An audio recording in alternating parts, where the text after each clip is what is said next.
藍廷輝指出，過去在安南區北區一帶是手工製鞋當定，真濟家庭靠這為生。老師傅今年鋁挖技術，會當依照腳型量身打造鞋款，質地又耐穿，是台灣人共同的生活記憶。難以在網絡市場的銷價競爭以及能力斷層的狀況下，若是無轉型，鞋仔工藝甲產業恐驚會慢慢消失。因此，富城的品牌誕生是多年來持續促成產業甲政府對話重要成果。我們在這一段時間也一直跟經濟部在做推動。富城的大概看到阮工會大概這個理監事們還有理事長這個身上所穿的這個府城鞋，都、就是咱的品牌。過去咱是台南鞋、台灣鞋，但是咱剛剛講我們這個台灣的 Made in Taiwan 已經被整個市場有點打亂掉了，所以我們現在認為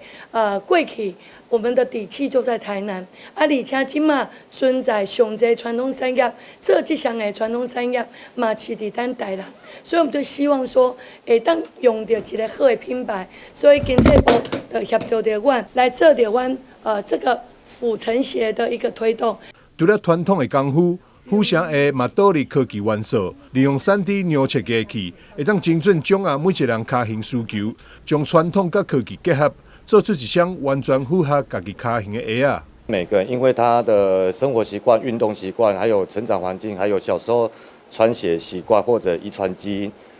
再來就是說疾病所造成的骨骼變異。那藉由掃描，我們可以找到它每個骨骼的位置。所以掃描部分是主要讓我們知道這個腳的骨骼，還有它肌肉的量體的變化。但是因為我們的腳呢，不是只有骨頭，它還有肉的部分，所以我們還會再經由手工量測來量出肌肉的。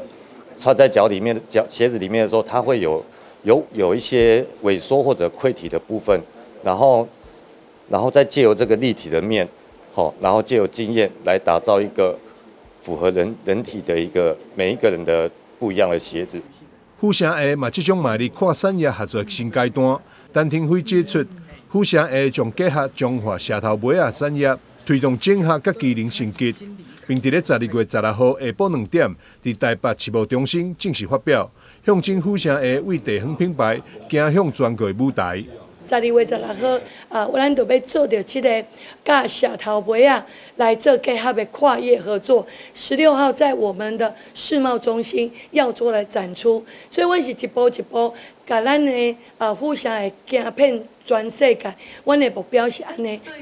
陳廷輝表示，未來將持續協助這些產業，甲經濟部對接，為 ESG 轉型、專利技術、國內外產品到跨業合作，全方位強化競爭力。已經強調，富城鞋不只是一個品牌，更是一座城市的溫度甲記憶。為一雙下腳鞋仔開始，伊希望會當讓世界看見，台南傳統產業目前正在用科技甲用心，行出一條屬於家己的新路。台南新聞張秀維採訪報道。